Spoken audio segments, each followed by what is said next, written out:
बिस्मिल्लाहिर्रहमानिर्रहीम।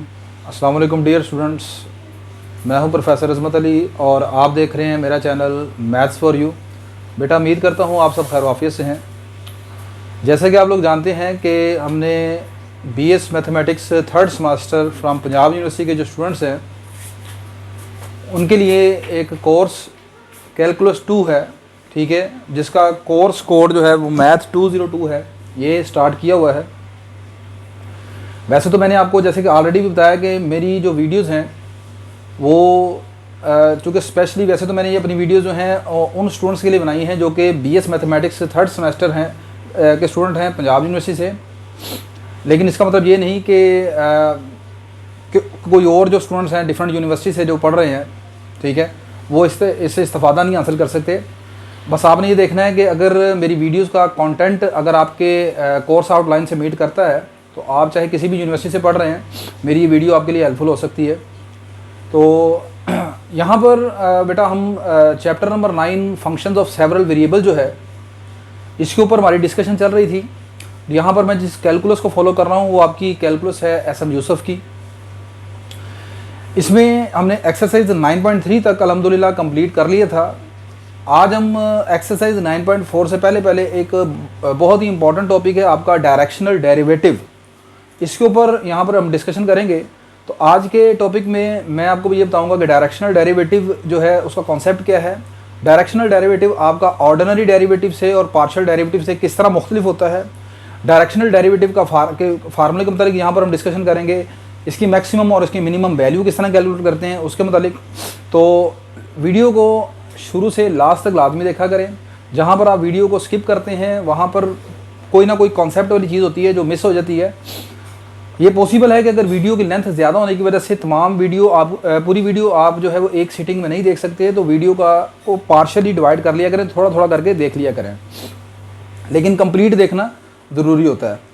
तो नेक्स्ट बेटा मूव करते हैं यहाँ पर हम अपने टॉपिक की तरफ। तो मेरा लेक्चर नंबर 16 में आज हमने chapter number 9 functions of several variable, lecture number 16 में हमने पढ़ना है डायरेक्शनल डेरिवेटिव, ठीक है। तो डायरेक्शनल डेरिवेटिव क्या है देखते हैं इसको। पहली बात तो ये देखें कि आपका जो डेरिवेटिव है चाहे वो ऑर्डिनरी डेरिवेटिव है या पार्शियल डेरिवेटिव है या कोई भी डेरिवेटिव आपका है, derivative always major rate of change, ठीक है। डेरिवेटिव का काम क्या होता है, रेट ऑफ चेंज को मेजर करता है। किसी भी फंक्शन में जो तब्दीली आ रही है with respect to some another independent variable, ठीक है, उसे आप डेरिवेटिव बोलते हैं। मिसाल के तौर पर जब आपने first time second year mathematics से डेरिवेटिव का कॉन्सेप्ट पढ़ा, आपने पढ़ा dy/dx, तो this is derivative of y with respect to x। तो ये क्या किस मकसद के लिए आप इस्तेमाल करते हैं, ये क्या शो करता है, it shows change in y with respect to x, ठीक है। तो x में जो चेंज आती है, रेट ऑफ चेंज है with respect to independent variable x, this is called derivative of y with respect to x। तो यहाँ पर मैंने लिखा है कि in this section we introduce the type of derivative called directional derivative that enables us to find the rate of change of function of two or more variables in any direction, ठीक है। अब यहाँ पर सबसे पहले मैं इसको शुरू करने से पहले आपको आसान अल्फाज में बता देता हूँ। देखें, ऑर्डिनरी डेरिवेटिव आपका होता है किसी फंक्शन में रेट ऑफ चेंज मेजर करने के लिए इस्तेमाल किया जाता है। एक वेरिएबल का दूसरे वेरिएबल के लिहाज से जो रेट ऑफ चेंज होता है वो आपका ऑर्डिनरी डेरिवेटिव है। पार्शियल डेरिवेटिव में क्या होता है, पार्शियल डेरिवेटिव में पहली बात यह है कि पार्शियल डेरिवेटिव का कॉन्सेप्ट आता है 2 या मोर देन 2 वेरिएबल्स के लिए, ठीक है। जब आपके सेवरल वेरिएबल्स आ जाते हैं, जब एक वेरिएबल 2 या 2 से ज़्यादा वेरिएबल पर डिपेंड करता है, तो आप जानते हैं वहाँ पर हम पार्शियल डेरिवेटिव का कॉन्सेप्ट इस्तेमाल करते हैं। अब पार्शियल डेरिवेटिव होता क्या है, partial derivative measure the rate of change of the in function in direction of x axis और in direction of y axis. मतलब क्या कहना चाह रहा हूँ, देखें, जब आपके पास एक फंक्शन है u इक्वल टू f(x)y, मतलब यहाँ पर u जो है वो आपका फंक्शन है 2 वेरिएबल x एंड y का।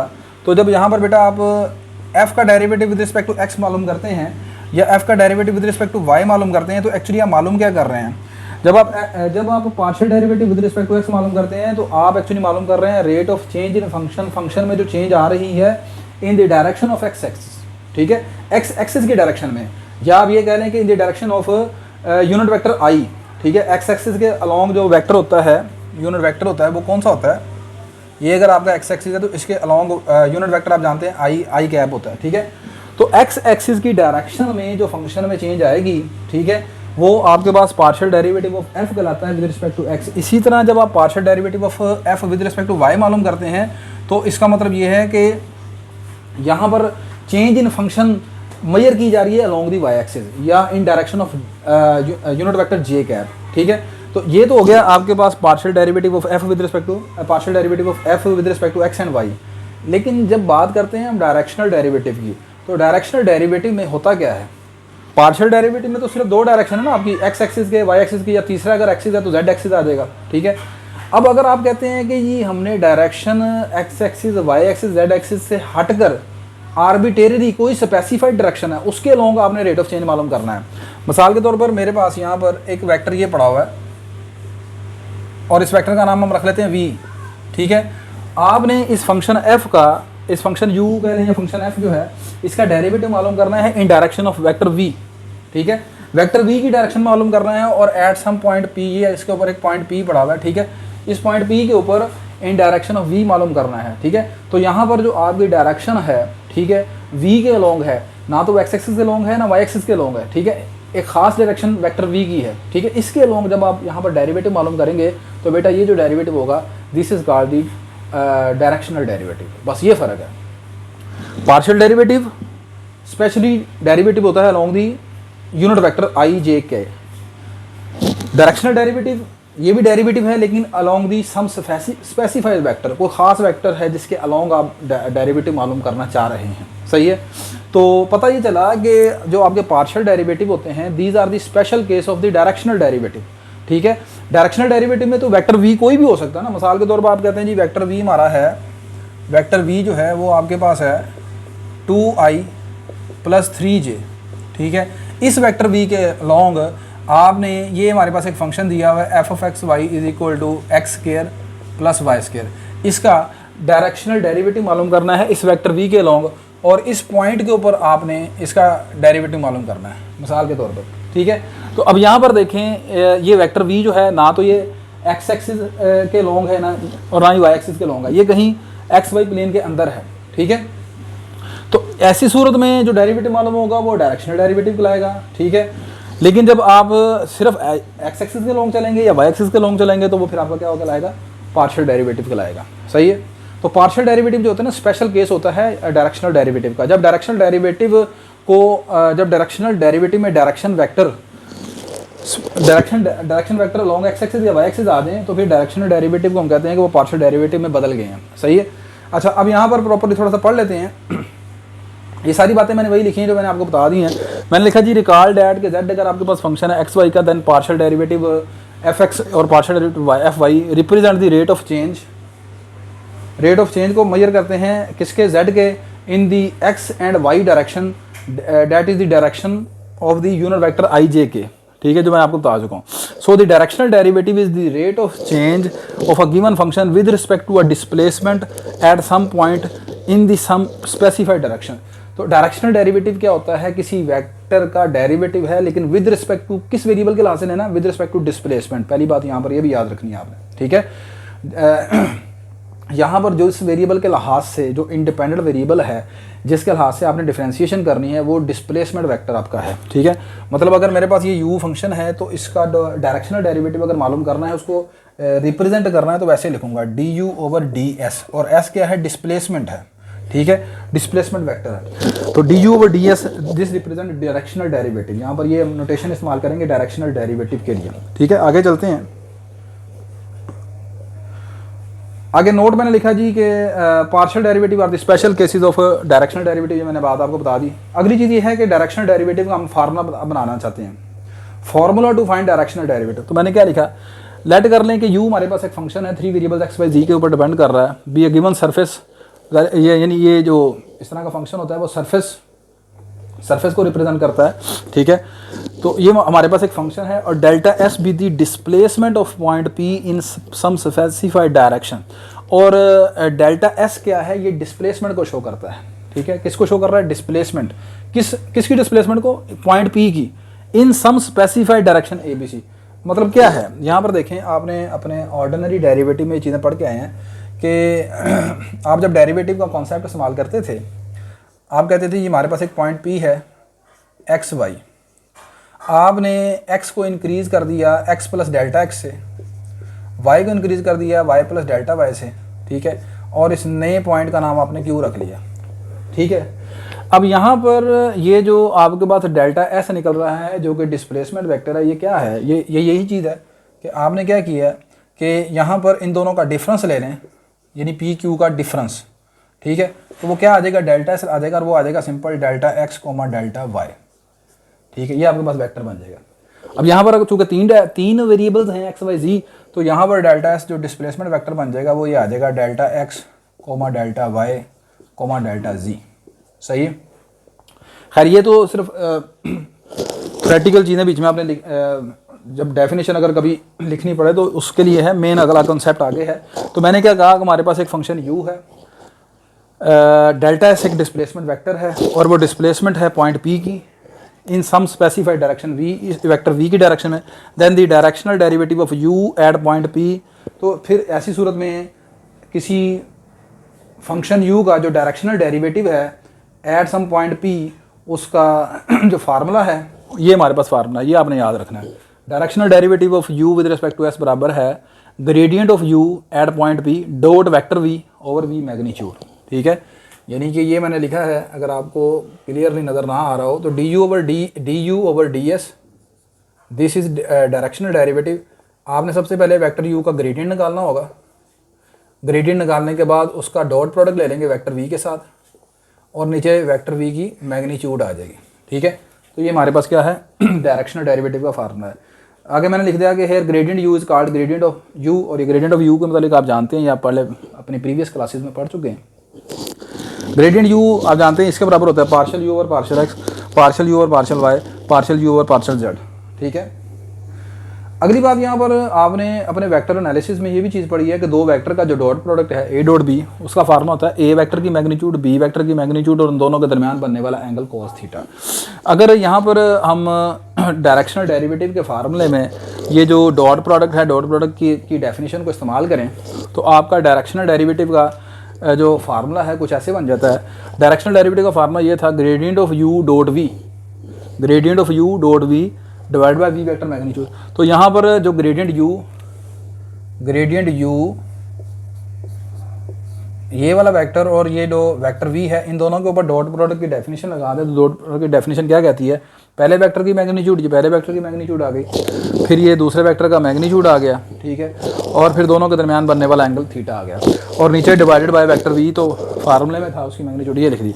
अब यहाँ से वेक्टर v की मैग्नीट्यूड से कैंसिल हो गई, तो gradient u at point P और कोस थीटा, यानी ये चीज़ बच जाएगी। तो ये आपके पास डायरेक्शनल डेरिवेटिव का एक और फार्मूला है, ठीक है, इसको मैंने 2 कह दिया। तो 2 is another form of directional derivative, ठीक है। तो डायरेक्शनल डेरिवेटिव को आप ऐसे भी देख सकते हैं इन टर्म ऑफ ग्रेडियंट, ठीक है।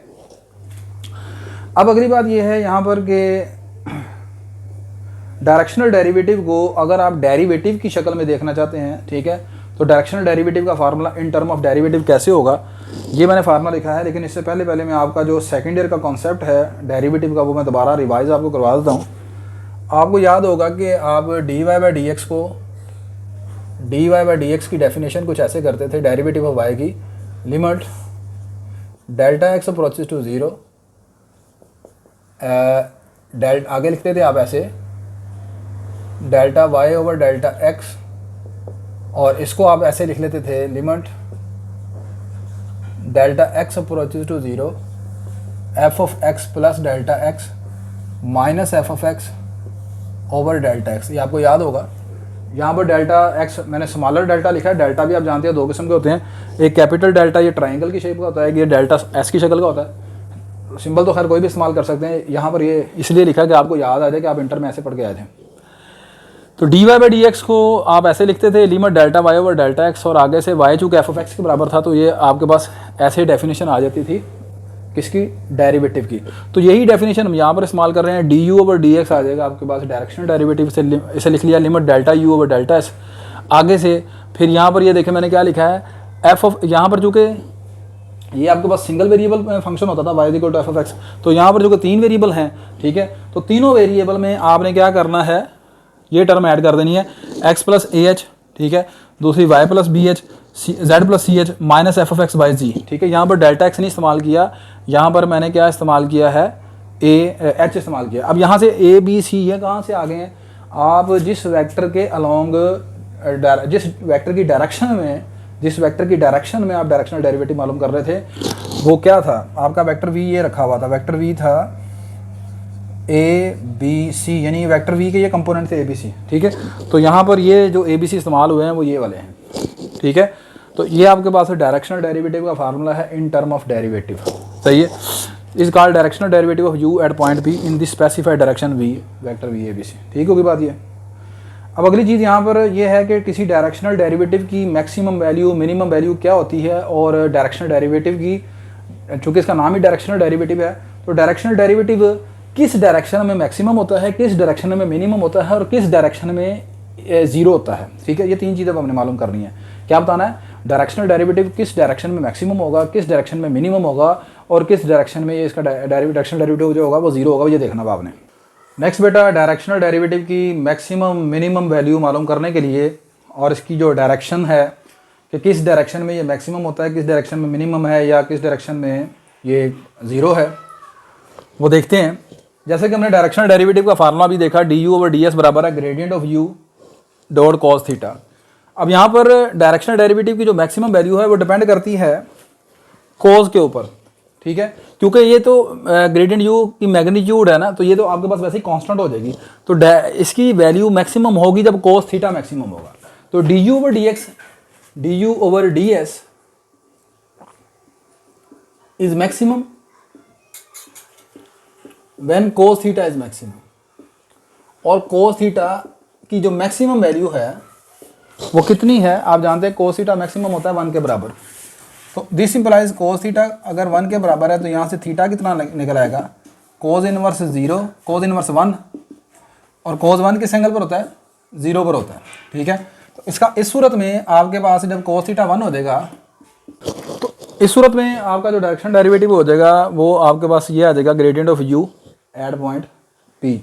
तो अब यहाँ पर देखें ये क्या शो कर रहा है कि दिस शोज दैट कि maximum value of the directional derivative is gradient u at point p, और किस डायरेक्शन में होगा, यहाँ पर एंगल क्या है, 0 है। अब दो वेक्टर के दरमियान एंगल 0 हो तो इसका मतलब क्या है कि दोनों वेक्टर क्या है, आपस में पैरेलल हैं, ठीक है। तो डायरेक्शनल डेरिवेटिव की जो मैक्सिमम वैल्यू है वो किस डायरेक्शन में होगी, वो इन the direction of gradient vector होगी, ठीक है। D u over D x, D you the directional derivative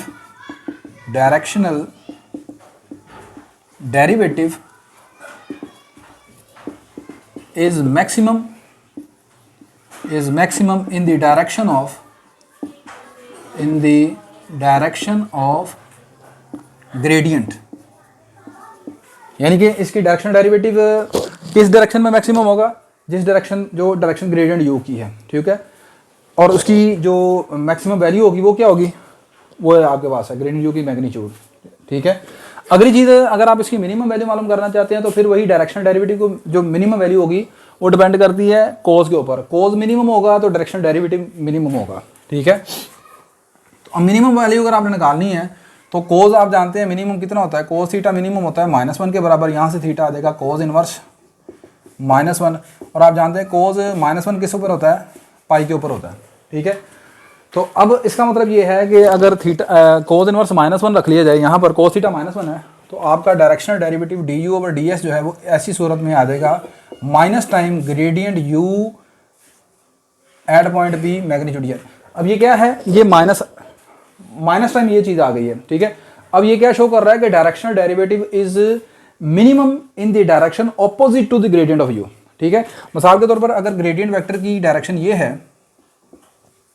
gradient vector की डायरेक्शन ये है, तो इसका जो डायरेक्शनल डेरिवेटिव होगा उसकी डायरेक्शन ये ऑपोजिट होगी, इसके डी ओवर डी एक्स की जो डायरेक्शन होगी वो क्या होगी, इसके ऑपोजिट होगी, ठीक है। और दो ऑपोजिट वेक्टर्स के दरमियान बनने वाला एंगल कितना होता है, पाई होता है। वहाँ पर क्या था कि आपके पास डायरेक्शनल डेरिवेटिव की अगर डायरेक्शन ये है ग्रेडियंट यू की जो डायरेक्शन अगर ये है, तो फिर यहाँ पर डायरेक्शनल डेरिवेटिव की जो डायरेक्शन होगी वो भी आपके पास सेम होगी यहाँ पर, ठीक है। लास्ट के डायरेक्शनल डेरिवेटिव 0 किस सूरत में होता है, तो डायरेक्शनल डेरिवेटिव जीरो कब होगा, जब आप यहाँ पर थीटा क्या पुट कर देंगे, 90 डिग्री पुट कर देंगे, ठीक है, नो चेंज। और इसको कहेंगे नो चेंज, मतलब क्या है, इफ़ थीटा आपके पास 90 डिग्री हो जाए तो आपका जो कोस थीटा है, कोस थीटा हो जाएगा कोस 90 जीरो हो गया। अब कोस 90 जीरो होने का मतलब यह है कि D u over D x यहाँ से किसके बराबर आ जाएगा, कोस थीटा को जीरो पुट कर दें, ये सारी चीज़ आपके पास जीरो हो जाएगी, d u over d s आ गया आपके पास जीरो के बराबर। अब ये क्या शो कर रहा है, देयर इज नो चेंज। अब यहाँ देखें ना, ऐसी सूरत में डायरेक्शनल डेरिवेटिव जीरो के बराबर आ गया। ये कब पॉसिबल है कि जब u क्या है खुद एक कांस्टेंट वेक्टर है, कांस्टेंट वेक्टर का डेरिवेटिव क्या होता है, जीरो होता है, ठीक है। तो अब यहाँ पर दूसरी बात ये है कि डायरेक्शन कौन सी बनेगी, डायरेक्शन ये बनेगी अगर ग्रेडियंट वेक्टर आपका ये है, ग्रेडियंट u ये है, ठीक है, तो अब इसके ऊपर बिल्कुल वो वेक्टर जो 90 डिग्री एंगल बनाता है उसकी डायरेक्शन में D u over D x होगा, यानी दोनों वेक्टर के दरमियान जो बनने वाला एंगल है यहाँ पर वो कितना होना चाहिए, 90 डिग्री होना चाहिए, ठीक है। जब ये डायरेक्शनल डेरिवेटिव परपेंडिकुलर होगा ग्रेडियंट वेक्टर के ऊपर, then this shows that there is no change in vector u, function u में कोई चेंज नहीं होगी, ठीक है। तो ऐसी सूरत में डायरेक्शनल डेरिवेटिव हो जाएगा आपके पास जीरो हो जाएगा, ठीक है, दिस शोज नो चेंज, सही है। और ऐसी सूरत में दोनों के दरमियान एंगल जो है वो क्या है, 90 डिग्री है। तो ये बेटा अभी हमने सीखा भी यहाँ तक कि डायरेक्शनल डेरिवेटिव को आप कैसे डिफाइन करते हैं, डायरेक्शनल डेरिवेटिव की मैक्सिमम मिनिमम वैल्यू कांस्टेंट, उसका फार्मूला, ये सारा हम देख लिया। अब यहाँ पर एक एग्जांपल जो है वो मैं यहाँ पर ले लेता हूँ, जिससे आपको डायरेक्शनल डेरिवेटिव को किस तरह कैलकुलेट करते हैं उसको भी जरा समझ आ जाए, वो देखते हैं अब। नेक्स्ट बेटा यहाँ पर डायरेक्शनल डेरिवेटिव की एग्जांपल यहाँ पर मैं डिस्कस कर रहा हूँ। कहता है कि find d u over d s, आपने directional derivative d u over d s मालूम करना है at point P in the direction of the origin, origin की डायरेक्शन में आपने डायरेक्शनल डेरिवेटिव मालूम करना है और इस पॉइंट पी के ऊपर मालूम करना है, और यू आपके पास एक्स बाई जी के बराबर है, ठीक है।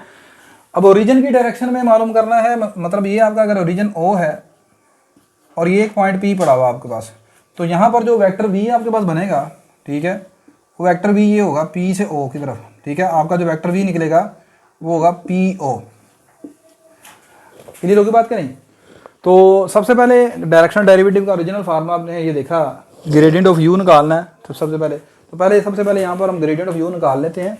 ग्रेडियंट ऑफ यू निकालने के लिए आपको u के पार्शियल डेरिवेटिव चाहिए, तो पहले u का पार्शियल डेरिवेटिव x के ला से आ जाएगा वाई जी, फिर u का पार्शियल डेरिवेटिव y के ला से आ जाएगा एक्स जी, फिर u का पार्शियल डेरिवेटिव z के ला से आ जाएगा एक्स वाई, ठीक होगी बात। ये आ गया आपके पास ग्रेडियंट u, आपके पास बन जाएगा gradient u is equal to u x u y u z. तो पार्शियल डेरिवेटिव आ गया, ये था वाई जी, ये था एक्स जी और ये था एक्स वाई। अब इस ग्रेडियंट की वैल्यू आपने इस पॉइंट पी के ऊपर मालूम करनी है, तो ग्रेडियंट यू की वैल्यू एट पॉइंट पी आपके पास आ जाएगी। पॉइंट पी में एक्स की वैल्यू 1, वाई की वैल्यू 1 है यहाँ पर, और जेड की वैल्यू 3 है, तो ये वाई की वैल्यू 1, जेड की वैल्यू 3 पुट कर दी, एक्स की वैल्यू 1, जेड की वैल्यू 3 पुट कर दी, एक्स की वैल्यू 1, वाई की वैल्यू 1 पुट कर दी, तमाम वैल्यूज यहाँ पर पुट आउट कर दी हैं आपने। ये बन जाएगा 3,3,1, ये आपके पास आ गया ग्रेडियंट वेक्टर, ठीक हो के बाद एट पॉइंट पी। अब इस ग्रेडियंट वेक्टर की वेक्टर वी के साथ आपने क्या करनी है, डॉट प्रोडक्ट लेना है, और वेक्टर वी है वो हमने निकालना है यहाँ पर। नेक्स्ट बेटा यहाँ पर वेक्टर वी जो है वो आपके पास पी ओ वैक्टर के बराबर है, और पी ओ वैक्टर कैसे आप निकालना है आप जानते हैं, ओ में से पी का कंपोनेंट माइनस कर दें। आप जानते हैं कि ए बी वैक्टर आपने वैक्टर एनालिसिस में पढ़ा है, ओ बी माइनस ओ ए के बराबर होता है, या सिंपल बी में से ए के कंपोनेंट को माइनस कर देते हैं। तो यहाँ पर ये चीज़ आ गई 0-1, 0-1, 0-3। इसको सोल्व कर लेंगे, ये आपके पास -3 आ जाएगा, ठीक है। वेक्टर वी की मैग्नीट्यूड आ जाएगी 1 + 1 और -3 का स्क्वायर 9/11 आ जाएगा आपके पास। फार्मूला हमारे पास गिवन है, ये ग्रेडियंट ऑफ यू आ गया, ग्रेडियंट वेक्टर आपका निकला था 331, ठीक है। और आगे आपने पुट करना है वेक्टर वी, तो वेक्टर वी है -1 -1 -3 आ जाएगा यहाँ पर, ठीक है। ये भी यहाँ -3 आएगा, ये आपके पास बन जाएगा जी -3 और -3। डॉट प्रोडक्ट आप जानते हैं कैसे निकालते हैं, रिस्पेक्टिव कंपोनेंट को मल्टीप्लाई करते हैं, बाद में ऐड कर लेते हैं, यानी ये इससे मल्टीप्लाई होगा, ये इससे मल्टीप्लाई होगा और ये इससे मल्टीप्लाई होगा, दोबारा इनको क्या कर लेना आपने, ऐड कर लेना। तो ये बन जाएगा आपके पास नीचे यहाँ पर 111 आ जाएगा। मैंने ये एक्चुअली पहले कर लिया था क्वेश्चन, थोड़ी सी मिस्टेक हो गई थी, ठीक है। ये आ जाएगा -9/√11। ठीक है, तो ये आपके पास डायरेक्शनल डेरिवेटिव आपने कैलकुलेट कर लिया। तो आज के लेक्चर में आपने बेटा देखा डायरेक्शनल डेरिवेटिव को आप कैसे डिफाइन करते हैं, डायरेक्शनल डेरिवेटिव की मैक्सिमम मिनिमम वैल्यू क्या होती है, डायरेक्शनल डेरिवेटिव का फार्मूला क्या है वो आपने सीखा। ये एक एग्जांपल मैंने आपके साथ शेयर की। इंशाल्लाह नेक्स्ट लेक्चर में हम एक्सरसाइज 9.4 को प्रॉपरली स्टार्ट करेंगे। ठीक है, मेरी ये वीडियो अगर आपके लिए हेल्पफुल है तो मेरी इस वीडियो को आप लाइक करें, शेयर करें, मेरे चैनल को सब्सक्राइब करें। इसके अलावा बेटा अगर आप BS मैथमेटिक्स, इंटर मैथमेटिक्स या एंटी ट्रस्ट मैथमेटिक्स से रिलेटेड पर्सनल क्लासेस लेना चाहते हैं, लाइव ऑनलाइन क्लासेस या अकेडमी की फॉर्म में, तो मेरा ये जो आपका पास व्हाट्सएप का नंबर आ रहा है आप इस पर मुझे कॉन्टैक्ट कर सकते हैं। नहीं जी, इंशाल्लाह नेक्स्ट लेक्चर में आपसे दोबारा मुलाकात होती है जी। अल्लाह हाफिज़।